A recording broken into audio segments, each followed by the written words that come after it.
what is going to be the future of learning? We don't even know what the jobs of the future are going to look like. We know that people will work from wherever they want, whenever they want, in whatever way they want. How is present-day schooling going to prepare them for that world? Well, I bumped into this whole thing completely by accident. I used to teach people how to write computer programs in New Delhi 14 years ago. And right next to where I used to work, there was a slum. And I used to think, how on earth are those kids ever going to learn to write computer programs? Or should they not?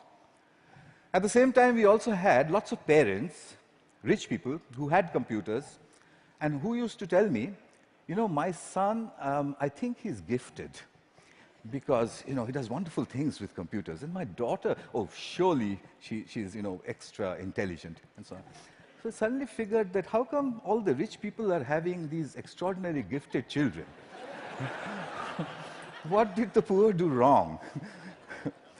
I made a hole in the boundary wall of the slum next to my office, and I stuck a computer inside it just to see what would happen if I gave a computer to children who never would have one, didn't know any English, didn't know what the internet was.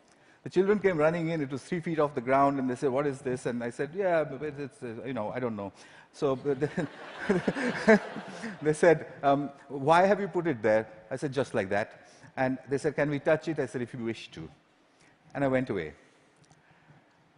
About 8 hours later, we found them browsing and teaching each other how to browse. So I said, but that's impossible. Because, you know, how is it possible? They don't know anything. My colleagues said, no, it's a simple solution. One of your students must have been passing by, showed them how to use the mouse. So I said, yeah, that's possible.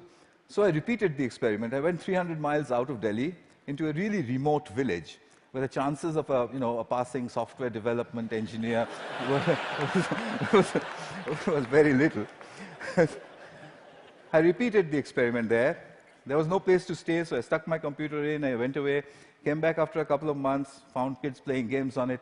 When they saw me, they said, we want a faster processor and a better mouse. So I said, how on earth do you know all this? And they said something very interesting to me. In an irritated voice, they said, you've given us a machine that works only in English, so we had to teach ourselves English in order to use it. So,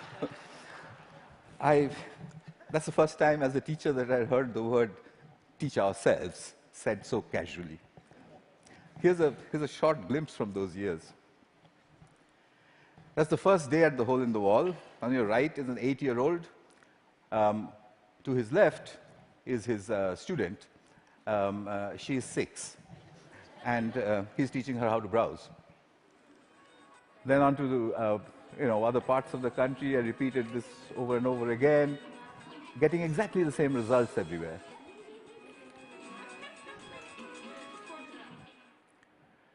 An 8-year-old telling